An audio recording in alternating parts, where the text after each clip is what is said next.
여러분 안녕하십니까? 12월 13일 굿모닝 MBN 시작합니다. 먼저 오늘의 주요 뉴스입니다. 오늘은 전국 곳곳에 눈이 내리고 경기 남부와 충청, 전북 등 중부지방을 중심으로는 최고 10cm 이상의 많은 눈이 쌓이겠습니다.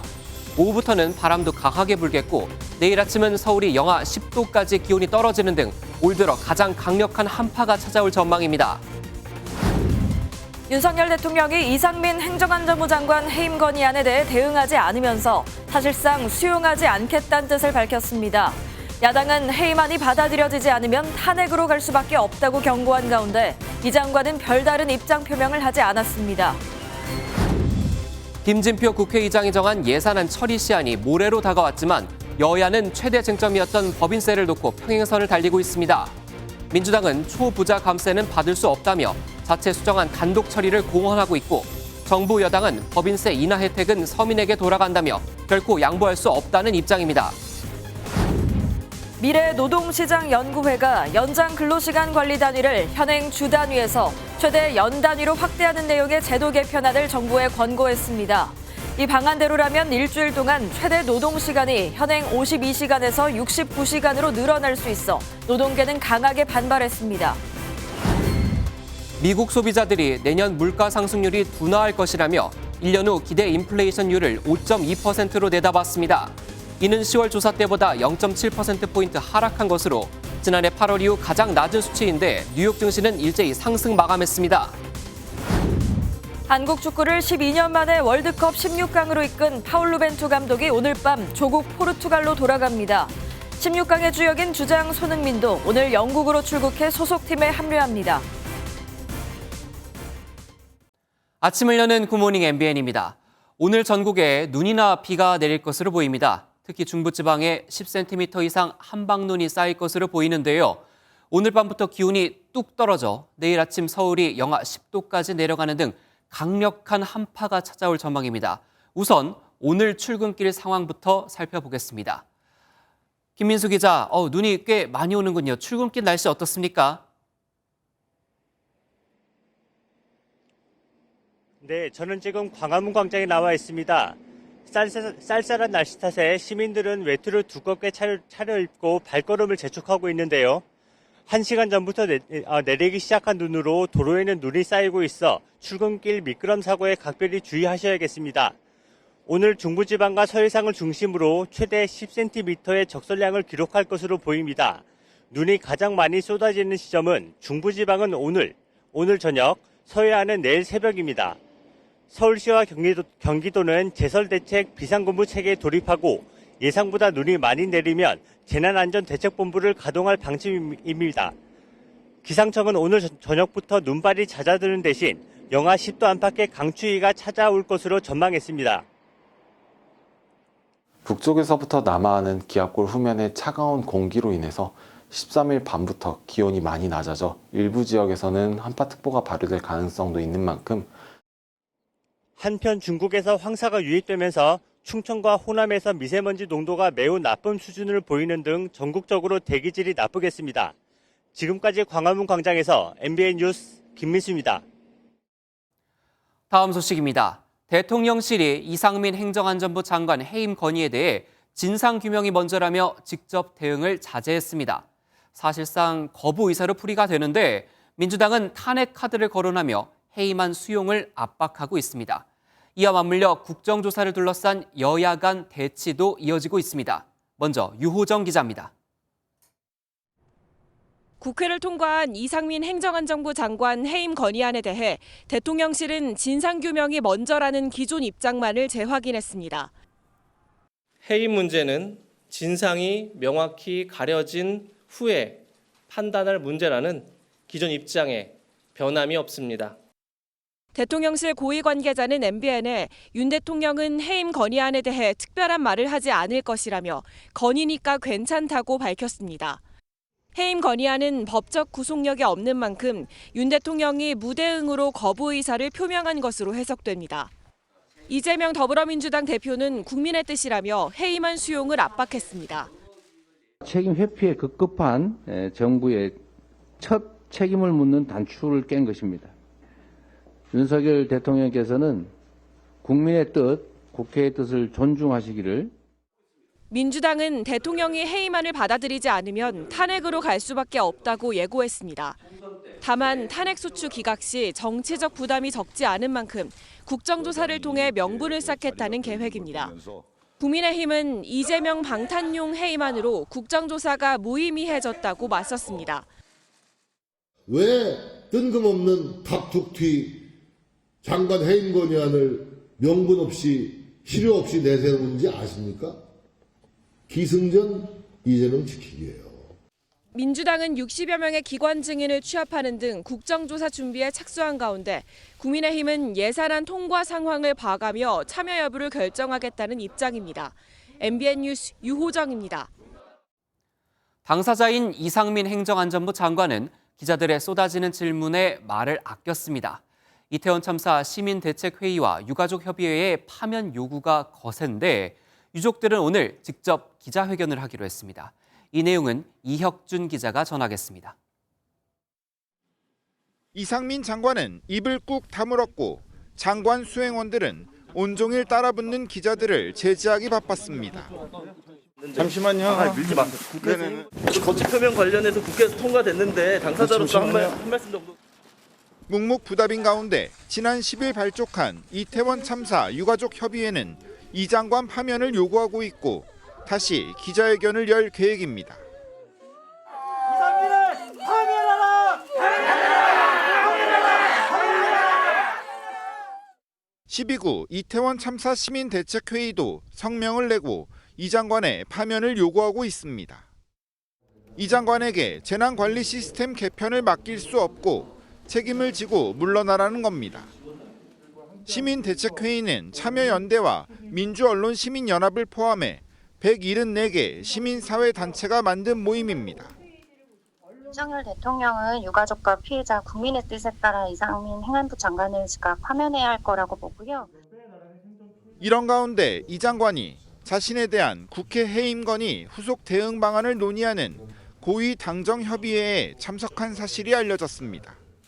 이 장관은 이 자리에서 유가족 지원 방안에 대한 정부 계획을 간략히 보고했다고 관계자는 전했습니다. MBN 뉴스 이혁준입니다. 해임 건의안 처리로 여야 대치가 심화하면서 예산안 협상도 답보 상태입니다. 최대 쟁점은 법인세 인하 여부인데요. 민주당은 초보자 감세는 받을 수 없다며 자체 수정안을 단독 처리하겠다고 공언하고 있고 정부 여당은 법인세 인하 혜택이 서민에게 돌아간다며 결코 양보할 수 없다는 입장입니다. 김태림 기자입니다. 김진표 국회의장이 정한 예산안 처리 시한인 15일이 다가오고 있지만 여야는 최대 쟁점이었던 법인세를 놓고 평행선을 달리고 있습니다. 더불어민주당은 여야 합의가 불발되면 정부 안에서 2조 원가량 감액안 수정안을 단독 처리할 수 있다며 여당을 압박했습니다. 3천억 이상의 영업이익을 내는 경우에 내는 세금을 깎아주자. 왜 그래야 됩니까? 합의가 되지 않으면 민주당의 독자적인 안을 제출할 계획입니다. 여기에 더해 초보자 감세가 아니라 서민 감세를 하겠다며 국민 감세안을 발표했습니다. 중소기업 법인세를 인하하고 최저 소득세율 적용 구간을 확대하며 월세 세액 공제율을 늘리는 내용이 담겼습니다. 반면 국민의힘은 법인세를 낮추면 서민에게도 혜택이 돌아간다며 야당이 정부 발목 잡기로 예산안은 뒷전이라고 비판했습니다. 법인세 낮추면 그게 서민들에게 돌아가는데 60~70%의 이 소액 주주들에게 혜택이 돌아가는데 그것은 외면하면서 서민 감세하는 것이 좀 받아들이지 않습니다. 윤석열 대통령은 법인세법 개정안은 대기업만의 감세가 아니라 모든 기업의 투자와 일자리를 늘리는 것이라며 이번에 반드시 처리돼야 한다고 강조했습니다. 한덕수 국무총리도 예산안 협조를 구하기 위해 이재명 대표를 직접 찾았지만 양측 모두 서로의 양보를 요구하며 이견을 좁히지 못했습니다. MBN 뉴스 김태림입니다. 현재 공석인 국민의힘 차기 당대표를 선출하는 전당대회가 내년 3월 초 치러질 걸로 보입니다. 아직 당내 의견 수렴이 남아있지만 정진석 비상대책위원장이 처음으로 전당대회 시기에 대해 언급한 건데요. 정 위원장은 7대3으로 정해진 당원 투표와 일반 국민의 여론조사 비율에도 일대 변화를 예고했고 이 경우 당권 주자 간 유불리가 크게 엇갈립니다. 김순철 기자입니다. 정진석 국민의힘 비상대책위원장은 부산시당 당원들과 만나 3월경에는 전당대회를 치러야 하지 않겠느냐고 말했습니다. 개인적으로는 임기를 연장하면서까지 지금 비대위원장을 할 생각은 사실 없어요. 그래서 좀 스피드를 내가지고 책임 당원이 100만 명이 된 만큼 당원의 역할과 권한을 반영해야 한다고 밝혔습니다. 전당대회 룰 변경을 시사한 발언입니다. 현재는 당원 투표와 일반 국민 여론조사 비율을 7대3으로 정했는데 친윤계에서는 8대2 또는 9대1로 바꾸자는 주장이 나옵니다. 야당 성향 지지자들이 여론조사에 대거 참여해 조사 결과가 왜곡되는 역선택을 방지하자는 취지입니다. 여론조사 비율이 크게 줄면 대표적인 비윤계인 유승민 전 의원이 가장 큰 영향을 받습니다. 일반 반장 뽑는데 산반 아그들이 와가지고 출석거리고 방해하고 그 반원들의 의사를 왜곡하고 오염시키면 되겠어요? 그런 일 없어야 되겠죠? 국민의힘 비대위는 늦어도 1월 초쯤 전당대회 준비위원회를 출범해 룰을 확정할 방침인데 당 지도부 차원에서 구체적 언급이 나오자 후보 간 셈법도 점차 복잡해지는 모양새입니다. 일부 당권 주자들은 전당대회 룰 변경과 관련해 공식적으로 문제 제기를 할 수도 있다고 밝혀 앞으로 당내 적잖은 진통이 예상됩니다. MBN 뉴스 김순철입니다. 뇌물수수 혐의로 수사를 받고 있는 노웅래 더불어민주당 의원에 대해 검찰이 전격 구속영장을 청구했습니다. 현역 의원은 현행범이 아닌 이상 회기 도중 체포할 수 없다는 불체포 특권에 따라 구속을 위해서는 국회 동의가 필요하기 때문에 향후 국회 통과가 관건이 될 걸로 보입니다. 심가현 기자입니다. 검찰이 뇌물수수와 정치자금법 위반 등의 혐의를 받고 있는 더불어민주당 노웅래 의원에 대해 사전 구속영장을 청구했습니다. 윤석열 정부 출범 이래 현역 국회의원에게 구속영장이 청구된 건 이번이 처음입니다. 검찰은 노 의원이 재작년 2월에서 12월 사이 사업가 박모 씨에게 5회에 걸쳐 총 6천만 원의 뇌물을 받았다고 보고 있습니다. 노 의원 측은 수차례의 압수수색 등의 수사에 적극 협조해 증거인멸이나 도주의 우려가 전혀 없다며 검찰이 망신주기 여론재판을 하고 있다. 군사정권, 공안정권 시절과 다를 바가 없다고 강하게 반발했습니다. 저는 제 결백을 증명하는데 제 모든 정치 생명을 걸겠습니다. 국회의원의 불체포 특권에 따라 노 의원의 신병 확보를 위해선 법원의 영장실질심사 이전 국회 문턱을 넘어야 합니다. 법원이 정부에 체포동의 요구서를 제출하면 정부가 국회에 동의를 요청하고 국회의장은 이를 본회의에 보고해 표결에 붙여야 합니다. 노 의원에 대한 체포동의안이 국회에 상정되면 한동훈 법무부 장관이 직접 출석해 안건에 대해 설명할 것으로 전해졌습니다. 동의안은 제적위원 과반 출석에 출석위원 과반이 찬성해 가결되면 영장실질심사를 거쳐 구속 여부가 결정됩니다. MBN 뉴스 심가현입니다.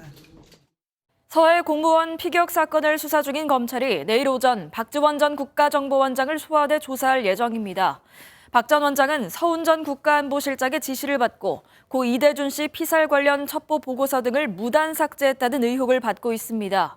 박 전 원장은 삭제 지시를 받은 적이 없고 국정원 직원들에게도 관련 지시를 하지 않았다며 혐의를 부인하고 있습니다. 이태원 참사와 관련해 특수본이 이임재 전 용산경찰서장 등 주요 피의자에 대해 영장을 다시 신청하기로 했습니다. 이른바 공동정범, 공동으로 범행을 저지른 피의자들을 한데 묶어서 신청하겠다는 겁니다. 사실상 수사에 성패를 걸겠다는 얘기죠. 김태형 기자입니다. 업무상 과실치사상 혐의로 전격 구속영장이 신청됐다가 기각된 이임재 전 용산경찰서장. 그분들이 기억되지 못한 경찰서장으로서 평생 죄인의 심정으로 살아가겠습니다. 특수본은 상황보고서에 이전 서장의 현장 도착 시간을 허위 기재한 용산서 직원을 입건하고 이전 서장 영장에 허위 공문서 작성 혐의도 검토하며 영장 재신청에 사활을 걸고 있습니다. 특수본은 과실이 모여 사고의 원인이 됐다는 과실범의 공동정범 법리를 펴면서 피의자들에 대한 영장을 일괄 신청하는 승부수를 던질 것으로 보입니다. 이전 서장뿐 아니라 박희영 구청장과 최성범 소방서장, 무정차를 검토하라는 상관의 지시를 묵살한 동묘 영업사업소장 등을 영장 대상에 모두 포함하는 겁니다. 특수본은 한 차례 영장 기각이 됐지만 다수의 사상자가 발생한 참사인 만큼 주요 피의자들에 대한 구속 수사가 필요하다고 보고 있습니다. 용산구청 안전재난과장 소환 등 피의자 조사가 계속되는 가운데 이미 구속된 박성민 전 서울청 정보부장과 김진호 전 용산서 정보과장은 오늘 검찰에 송치될 예정입니다. MBN 뉴스 김태형입니다. 지난 7월 행정안전부의 경찰국 신설에 반대해 전국 경찰서장 회의를 주도했던 류삼영 총경에 대한 중징계가 요청됐고 이제 최종 결정만 남겨진 상황인데요. 징계위는 류 총경이 24차례에 걸쳐 언론 인터뷰를 적극적으로 한 걸 문제 삼은 걸로 알려졌습니다. 공무원 품위 유지 위반이라는데 류 총장은 이게 왜 문제냐고 반발했습니다. 백길종 기자의 단독 보도입니다. 지난 7월 전국 경찰서장 회의를 강행한 류삼영 총경. 당시 경찰청장 직무 대행이었던 윤희근 청장의 해산 지시를 거부하고 회의를 주도해 국가공무원법상 복종 의무 위반으로 대기 발령된 뒤 징계위까지 회부됐습니다. 그런데 MBN 취재를 종합하면 징계위는 류 총경의 적극적인 언론 인터뷰도 공무원 품위 유지 의무 위반으로 판단했습니다. 류 총경은 징계위가 언론 대응 횟수까지 거론하며 비위 행위로 지적했다고 주장했습니다. 22회의 언론 인터뷰와 2차례의 기자회견을 통해서 품위 유지 의무를 위반한 그런 비리가 있다 이렇게 했습니다. 징계위원회에서도 그거에 대해서 질문이 있었습니다. 그러면서 이게 왜 문제가 되냐고 반문했습니다. 공무원이 자기가 맡은 부분에서 이제 국민의 인권과 직결되는 그런 제도가 바뀌는 문제에 대해서는 알릴 의무가 있다고 생각을 해서 적극적으로 언론 인터뷰를 했고요. 경찰의 위신을 실추시키거나 공무원의 품위를 손상했다고 생각은 하지 않습니다. 윤 청장은 어제 취재진의 질문에 류 총경에 대한 시민감찰위원회의 경징계 권고를 따르지 않고 중징계를 요청한 것과 관련한 입장을 밝혔습니다. 구체적인 사유는 밝히지 않았지만 고심 끝에 내린 결론이라며 역사적 평가까지 염두에 두고 판단을 내렸다는 겁니다. 경찰은 조만간 징계 수위를 결정할 예정인데 류 총경은 부당한 결과가 나오면 소송을 불사하겠다는 입장입니다. MBN 뉴스 백길종입니다. 윤석열 정부가 3대 개혁 과제 중 하나로 내세운 노동시장 정책이 윤곽을 드러냈습니다. 현행 주 52시간제를 월이나 분기, 반기, 연으로 다양화하고 연공 등을 토대로 정해지는 호봉제를 직무 성과급제로 전환하는 게 핵심입니다. 한성원 기자가 보도합니다. 정부의 정책자문기구인 미래노동시장연구회는 먼저 주 52시간 근무 체계를 바꿔야 한다고 제안했습니다. 연장 근로시간을 관리하는 단위를 현행 주에서 월과 분기, 반기, 연으로 다양화해 노사의 선택권을 넓히자는 겁니다. 주당 69시간에 달할 것이라는 장시간 근로 가능성에 대해서는 예외적이고 극단적인 상황이기 때문에 빈번하지 않을 것이라며 선을 그었습니다. 연구회는 또 연공을 토대로 정해지는 호봉제를 직무나 성과급제로 전환해야 한다고 권고했습니다. 이 밖에 일하는 날과 출퇴근 시간 등을 자유롭게 선택할 수 있는 선택적 근로시간제를 모든 업종으로 확대하고 기간도 3개월 이내로 늘리자고 제안했습니다. 제안된 권고와 추가 과제에 시급히 대응하지 못하면 우리 노동시장은 경쟁력을 잃어갈 것이며 인적 자원의 역량과 가치는 위축될 것입니다. 정부는 연구회 권고를 전폭적으로 수용했습니다. 이정식 고용노동부 장관은 SNS에 노동시장 개혁을 본격적으로 시작하겠다며 권고문에 담겨있는 임금과 근로시간 제도는 이른 시일 내에 입법안을 마련하겠다고 밝혔습니다. 다만 한국노총과 민주노총이 전면 재검토를 요구하며 강력히 반대하고 있고 야당 협조 없이는 이루기 쉽지 않다는 점에서 난항도 예상됩니다. MBN 뉴스 한성원입니다. 운전기사가 잠시 자리를 비운 사이 비탈길에 세워둔 마을버스가 내리막길을 따라 100m가량 미끄러졌습니다. 갑작스럽게 돌진한 버스에 길을 걷던 50대 여성이 치여 목숨을 잃었습니다. 안진우 기자입니다. 마을버스 한 대가 경사로를 따라 내달립니다. 그런데 운전석을 보니 기사가 없습니다. 100여 미터를 돌진한 버스는 컨테이너 박스를 들이받고서야 멈춥니다. 건물이 무너지는 것 같은 엄청난 큰 굉음이 발생해가지고 한 3분에서 5분 정도 있으니까 이제 구급차랑 경찰차. 부산 해운대구 청사포 방파제 주차장 인근에서 사고가 난 건 어제 오전 9시 29분쯤. 기사가 잠시 운전석을 떠난 사이 정차 중이던 마을버스가 내리막길을 내려가면서 길을 걷던 50대 여성을 덮쳤습니다. 이 사고로 50대 여성이 크게 다쳐 병원으로 옮겨졌지만 숨졌습니다. 사고 당시 마을버스 안엔 승객은 타고 있지 않았습니다. 30대 마을버스 기사는 차를 세운 뒤 화장실을 가려고 자리를 비웠는데 차량이 움직였다고 경찰에 진술했습니다. 사이드하고 기어 상태 이런 걸 좀 봐야겠지만 좋지는 했지만 위협하지 않았을까. 경찰은 운전기사와 목격자 등을 상대로 자세한 사고 경위와 원인을 조사하고 있습니다. MBN 뉴스 안진우입니다. 좌회전을 하던 SUV가 맞은편에서 달려오던 배달 오토바이를 들이받았습니다. 술에 취한 SUV 운전자가 오토바이를 보지 못한 게 사고 원인이었는데요. 이 사고로 30대 오토바이 배달원은 숨을 거뒀습니다. 노승환 기자입니다. 인천의 한 교차로입니다. 빠른 속도로 달려오던 배달 오토바이가 비보호 좌회전을 하던 SUV를 그대로 들이받습니다. 놀란 운전자가 급히 내려 배달원의 상태를 확인합니다. 행인이 쓰러진 배달원에게 한참 동안 심폐소생술을 했지만 배달원은 끝내 숨졌습니다. SUV 운전자는 술에 취한 상태여서 직진하던 오토바이를 미처 발견하지 못하고 좌회전하다 사고를 낸 것으로 확인됐습니다. 현장에 출동한 경찰이 확인한 SUV 운전자의 혈중 알코올 농도는 0.03보다 높지만 0.08%보단 낮은 면허 정지 수준이었습니다. 다만 SUV 운전자와 30대 오토바이 배달원 모두 신호 위반은 하지 않은 것으로 파악됐습니다. 경찰은 SUV 운전자를 음주운전과 과실치사 혐의로 불구속 입건하고 오토바이 과속 여부 등도 조사하고 있습니다. MBN 뉴스 노승환입니다.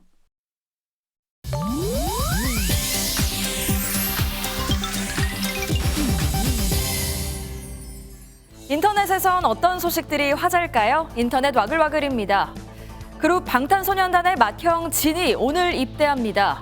군 관계자에 따르면 진은 육군 전방 5사단 신병교육대에 입소해 5주간의 기초 군사훈련을 받은 뒤 일선 부대에 배치될 예정이라는데요.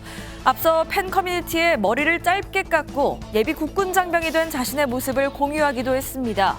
만 30세로 BTS 멤버들 중 맏형인 진은 문화체육관광부 장관의 입영 연기 추천을 받아 올해 말까지 입영이 연기된 상태였는데요. 지난달 입영 연기 취소원을 내 연내 입대가 확정됐습니다. 전역 예정일은 2024년 6월 12일로 소속사에서는 팬들에게 현장 방문을 자제하라고 요청했지만 군은 만일을 대비해 현장 통제를 위한 종합 상황실을 운영할 예정이라고 하는데요. 1년 6개월 동안 몸 건강히 군 생활하고 더 멋진 모습으로 다시 만나길 기대합니다. 값비싼 전자기기를 훔치려던 남성이 더 빨랐던 원격 장치 앞에 무릎을 꿇고 말았습니다. 영국의 한 스마트폰 매장인데요. 이것저것 만져보던 남성이 갑자기 스마트폰을 쥔 채 도주를 시도합니다. 놀랄 법도 한데 너무나 태연한 가게 주인. 알고 보니 원격으로 그 찰나의 순간 문을 잠갔고 남성은 달아나지 못하게 됐습니다. 결국 다시 돌아와 스마트폰을 반납한 이 남성. 경찰에 신고도 했지만 결과적으로 아무것도 훔치지 못했다며 경찰은 출동하지 않았고 남성의 난동을 우려해 직원들도 남성을 그냥 돌려보냈다고요. 가게에서 설치한 원격 잠금 장치는 2년 전 250파운드, 우리 돈 40만 원 정도를 주고 설치했다는데요. 남성이 훔치려던 스마트폰 2대의 가격이 이 금액의 6배가 넘는다니 톡톡히 역할을 한 셈이네요. 남미 볼리비아에서는 졸업식장 지붕이 무너지는 참사가 벌어졌습니다. 볼리비아의 고원지대에 위치한 한 산골 마을의 창고. 학교 졸업식이 한창이었는데요. 갑자기 천장 지붕이 내려앉아 사람들을 덮쳤다고 합니다. 당시 밖에는 폭우에 우박까지 쏟아지고 있었는데 우박의 무게를 견디지 못하고 지붕이 무너진 거죠. 현장 근로자를 포함해 7명이 숨지고 10명이 중상을 입었다는데요. 유족들이 부실공사 의혹을 제기함에 따라 정부에서 지난 2013년 건설 당시에 대한 조사를 벌이고 있다네요. 인터넷 와글와글이었습니다. 5년 전 29명의 목숨을 앗아간 제천 스포츠센터 화재 참사는 불법 주정차 차량 때문에 소방차가 제때 진입을 못해서 피해가 커졌죠. 이 문제는 지금도 여전합니다. 소방당국이 이런 차량에 대해 이제 강제 처분을 하기로 했습니다. 급하면 불법 주차된 차를 견인할 수도 있다는 겁니다. 윤길환 기자입니다.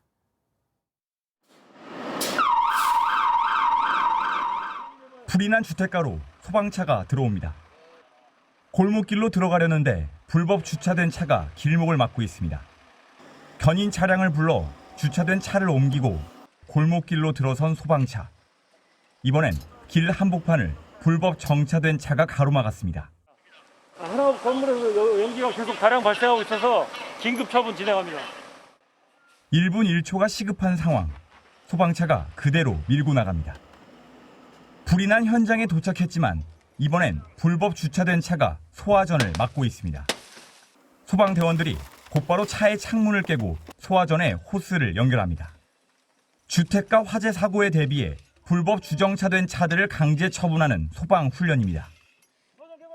2017년 29명의 목숨을 앗아간 충북 제천 스포츠센터 화재 이후 소방 활동을 방해하는 차량을 강제 처분해도 보상할 필요가 없게 법이 바뀌었지만 불법 주정차는 근절되지 않고 있습니다. 길가에 소화전을 보면 이렇게 5m 이내 주정차 금지라는 안내문이 붙어 있지만 이를 어기고 바로 앞에 세운 차량을 어렵지 않게 볼 수 있습니다. 법 개정 이후 실제 불법 주정차 차량을 강제 처분한 사례는 단 한 건인데 소방당국은 앞으로 강제 처분을 본격화할 방침입니다. 강제 처분과 관련한 민원 처리 전담 부서 운영도 확대합니다.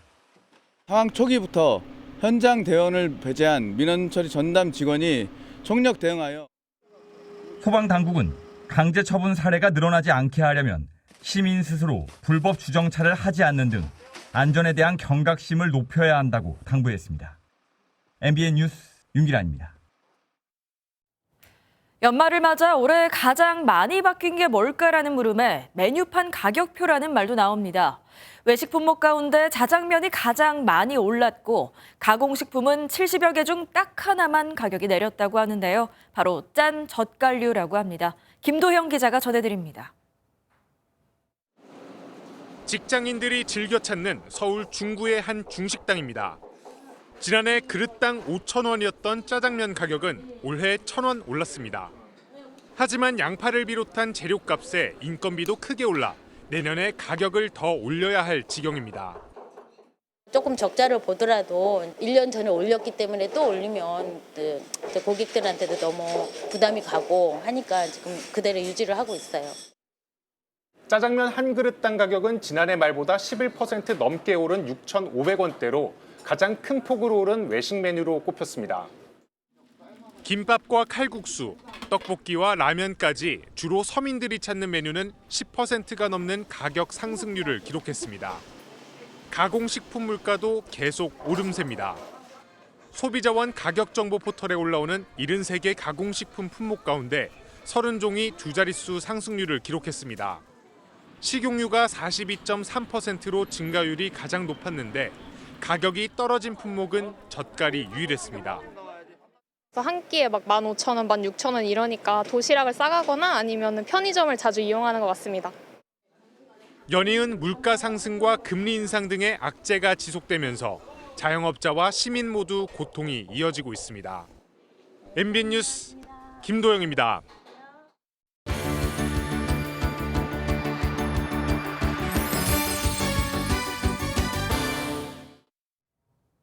굿모닝 월드입니다. 나이지리아 라고스에서 깜찍한 주인공들의 축제가 열렸습니다. 런웨이를 따라 도도한 워킹을 선보이는 건 다름 아닌 반려견들인데요. 반려견들만의 파티가 열렸네요. 행사장으로 입장하는 다양한 품종의 반려견들. 나이지리아 라고스의 한 행사장에 레드카펫이 깔렸습니다. 멋진 의상과 장신구로 멋을 내기도 했습니다. 이 축제에 참가한 반려견들은 서로 교류하며 사회성을 키우고 수의사에게 건강검진도 받는데요. 보호자들은 자기만의 반려견 돌보기 비결을 공유하며 시간을 보냅니다. 나이지리아에선 반려견을 기르는 문화가 퍼지고 있어 반려견 복지가 큰 관심을 끌고 있는데요. 이러한 문화를 지원하고 홍보하기 위해 열린 축제라네요. 독일 한 축구장에 축구 팬들이 모였습니다. 그런데 경기장 분위기가 뜨겁다기보단 따뜻한 느낌인데요. 응원 소리가 아닌 16,000여 명의 캐럴 합창 소리로 가득 찼다네요. 캐럴이 울려 퍼지고 아름다운 조명이 반짝이는 축구장. 이곳은 독일 분데스리가 축구팀 샬케 04의 홈구장 벨틴스 아레나입니다. 팬들에게 성탄절 분위기를 선사하기 위해 구단 측이 경기장을 콘서트 홀로 탈바꿈시킨 건데요. 올해 5번째를 맞는 이 캐럴 행사는 팬들에게 온 가족이 참여하는 전통이 됐습니다. 샬케 04는 1부 리그 우승만 7회를 차지한 명문 구단이지만 최근 몇 년은 곤욕을 치르고 있는데요. 팬들에게 진정한 선물은 화끈한 승리일 것 같네요. 세계 인권의 날인 12월 10일을 맞아 멕시코시티 독립기념탑 앞에 붉은색 뜨개질 작품이 설치됐습니다. 이곳에 모인 인권 운동가들은 긴 시간 동안 손으로 직접 뜨개질을 했습니다. 멕시코시티 독립기념탑의 계단을 붉은 실들이 수놓았습니다. 멕시코에선 폭력과 실종, 여성 살해, 인신매매 등으로 10만 명이 넘는 사람들이 사라졌는데요. 폭력 피해자와 실종자의 친척들로 이루어진 이 단체는 폭력 행위를 규탄하며 3년 전부터 붉은 그물을 짜왔습니다. 빨간색 실로 짜인 그물로 희생자들이 흘린 모든 피를 표현한 겁니다. 세계 어느 곳에서든 폭력으로 인한 억울한 희생자는 생기지 않았으면 좋겠네요. 굿모닝 월드였습니다. 내년엔 물가 상승률이 둔화할 거라고 미국 소비자들이 예상하는 걸로 나타났습니다. 뉴욕 증시는 물가 둔화 기대감에 큰 폭으로 상승했습니다. 워싱턴에서 최중락 특파원입니다. 뉴욕 연방준비은행이 발표한 11월 소비자 전망 설문조사에 따르면 1년 후 기대 인플레이션은 5.2%로 나타났습니다. 10월 조사보다 0.7%포인트 하락해 지난해 8월 이후 최저치를 보였습니다. 휘발유 가격이 4.7%, 식료품 가격이 8.3% 각각 상승할 것으로 예상했습니다. 여전히 미 연방준비제도의 물가 상승률 목표치 2%를 크게 웃도는 수준이지만 상당히 안정된 모습이라는 평가입니다. 특히 1년 후 집값 상승률 전망치는 전월보다 1.0%포인트 하락할 것으로 예상해 팬데믹 초기인 2020년 6월 이후 최저치를 기록했습니다. 제닛 옐런 미 재무장관도 내년 말에는 물가가 상당히 진정될 것으로 전망했습니다. I believe by the end of next year you will see much lower inflation if there's not an unanticipated shock. 이 같은 결과는 최근 소비자 물가 상승률 둔화로 인플레이션 정점론이 제기되는 가운데 나와 기대감이 커지는 분위기입니다. 뉴욕 증시도 물가 상승률 둔화 기대감에 다우와 나스닥 지수 모두 큰 폭 상승했습니다. 이번 주 소비자 물가 지수와 연준의 기준금리 인상이 발표될 예정이어서 내년 미국 경제를 예측하는 주요 지표가 될 전망입니다. 워싱턴에서 MBN 뉴스 최중락입니다. 어제 0시 기준 코로나19 신규 확진자는 25,667명으로 월요일 기준으로 13주 만에 가장 많았습니다. 위중증 환자는 478명으로 전날 대비 38명 늘었고 3주 넘게 400명대를 유지하고 있습니다. 겨울철 재유행이 이어지는 가운데 모레 예정된 실내 마스크 해제 기준에 대한 전문가 공개 토론회에서 어떤 논의가 이뤄질지 주목됩니다. 제로 코로나를 고수하던 중국이 사실상 위드 코로나를 선언하며 방역을 풀었지만 곳곳에서 혼선이 여전합니다. 오히려 감염될까 무서워서 외출을 꺼리고 병원과 약국만 찾고 있습니다. 베이징 윤석정 특파원이 보도합니다. 방역 완화 후 첫 주말이었지만 베이징 도심은 오히려 한산했습니다. PCR 전수검사가 폐지되며 감염자를 가려내지 못하자 사람들은 오히려 외출을 꺼리고 있습니다. 因为现在北京疫情感染数字正在逐渐上升，但是呢，因为有一些必要的事情要干，所以说我今天必须得出去了。因为我因为疫情已经被耽误了整整3周的时间没有出门了，所以 제각각인 방역 기준은 혼란을 키우고 있습니다. 대중교통과 쇼핑몰, 극장은 PCR 검사 없이 갈 수 있지만 관공서와 식당, 실내 체육시설은 여전히 PCR 음성 확인을 요구하고 있습니다. 谁要核酸阴性证明吗？48小时。48小时以内。对。 그런데 검사소가 크게 줄고 운영 시간도 단축되면서 제때 검사받기도 쉽지 않습니다. 根本的做不下去了，疫情嘛，这是该场现在放开了，还要放开了，这阳性都出来了，都根本没人了，这是。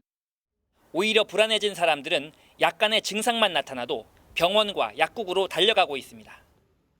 중국 정부는 중환자실과 의약품 공급을 늘리는 등 총동원령을 내렸지만 방역 완화로 인한 혼선과 불안감은 당분간 계속될 걸로 보입니다. 베이징에서 MBN 뉴스 윤석정입니다. 오늘 우리나라에도 많은 눈이 예보돼 있는데 영국에선 폭설과 함께 한파가 닥치면서 기차와 비행기가 대거 결항하는 등 교통대란이 벌어지고 있습니다. 호수에서 놀던 아이들이 얼음이 깨지자 물에 빠져 3명이 숨지기도 했는데요.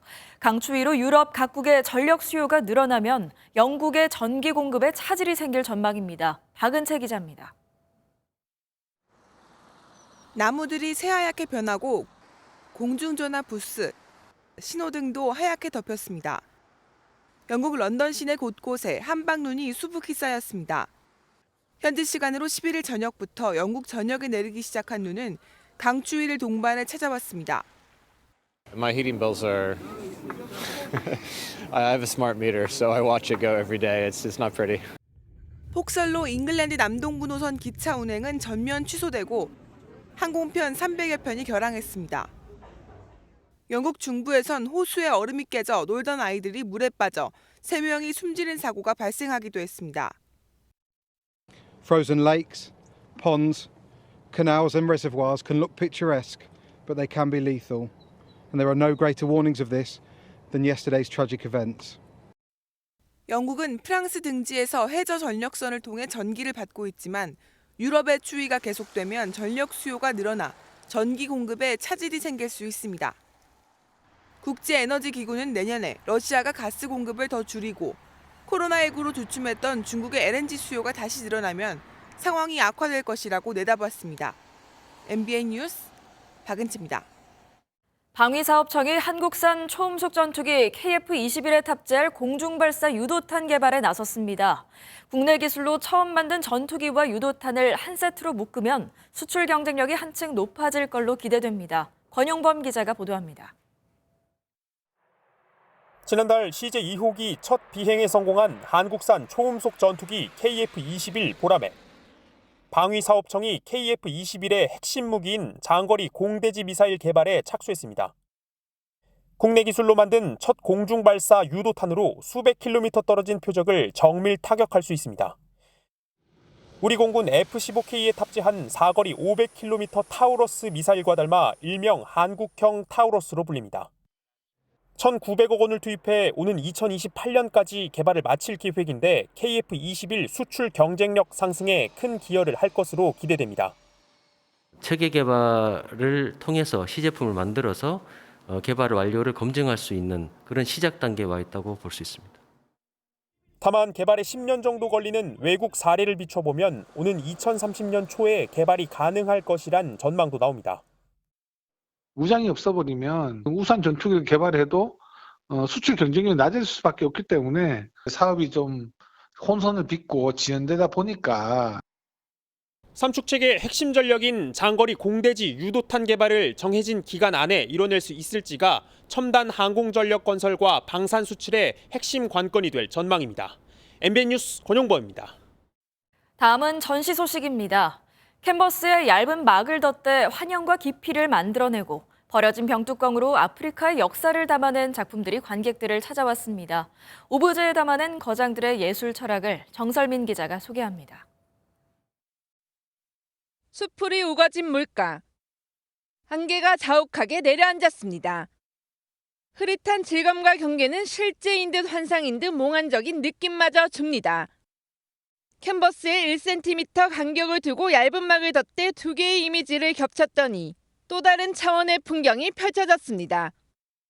세상을 보고 또 인식하고 느끼는 그 이유가 어떤 막의 작용이다 이런 생각을 해요. 우리 몸에 막들이 많죠. 환경막도 있고 망막도 있고. 습한 산 중턱의 작업실에서 30년 넘게 작업해온 작가. 안개를 통해 마음속 예술의 방에 녹화하기를 기대합니다. 제 작품을 보시고 그 환영들을 느끼시고 그 방이 열릴 수 있게 제가 키를 좀 드리는 게 아닐까. 햇빛을 받아 금빛 물결이 일렁입니다. 버려진 술병의 뚜껑을 구리선으로 하나하나 엮어 잘 짜인 직물처럼 만들어냈습니다. 가나에서 태어나 나이지리아에서 활동해온 엘 아나추이의 작품에는 아프리카의 아픈 역사가 담겼습니다. 식민지 시대에 많은 노예들이 유럽으로 또 신대륙으로 팔려나가고 그런 무역의 어떤 교환으로서 알코올이 아프리카로 이제 오게 되는 거죠. 얇은 막과 버려진 병뚜껑에 거장들은 예술 철학을 고스란히 담아냈습니다. MBN 뉴스 정살민입니다. 오늘도 전국 대부분 지역에 눈 소식이 들어있습니다. 지금은 중부지방에만 약한 눈비구름이 지나고 있는데요. 차츰 그 밖에 전국 대부분 지역으로 확대되겠고요. 오후부터는 눈발이 굵어지겠습니다. 특히 경기 남부와 강원 남부 내륙, 충청 북부에 최고 10cm 이상의 가장 많은 눈이 내리겠고요. 이들 지역은 대설 예비특보도 내려져 있습니다. 또 서울 등 그 밖의 중부지방에도 최고 5cm의 눈이 내려 쌓이겠습니다. 오늘은 낮부터 찬바람도 강해질 텐데요. 따라서 서울의 낮 기온 3도 선에 그치며 아침과 비교해 기온이 크게 오르지 못하겠고요. 내일은 서울의 아침 기온이 영하 10도, 체감 온도는 영하 15도에 달하면서 올겨울 들어 가장 추운 날씨가 찾아오겠습니다. 한편 오늘 대기질 상황마저 좋지 못하겠습니다. 황사의 영향으로 전국 대부분 지역에서 미세먼지 농도 매우 나쁨 수준까지 치솟겠습니다. 서울 등 수도권 지역의 눈은 오늘 밤이면 그치겠지만 그 밖의 서쪽 지역은 내일 오전까지도 이어지겠습니다. 또 해안가와 제주는 초속 20m 이상의 돌풍이 예상돼 주의하셔야겠습니다. 오늘 아침까지 큰 추위는 없겠습니다. 현재 서울이 1.1도로 영상권을 보이고 있는데요. 하지만 낮에는 기온이 더디게 오르면서 춘천 2도, 안동은 5도 선에 그치겠습니다. 강추위는 이번 주 내내 길게 이어질 전망입니다. 내셨습니다. 화요일 아침 뉴스 마칩니다. 시청해주신 여러분 고맙습니다.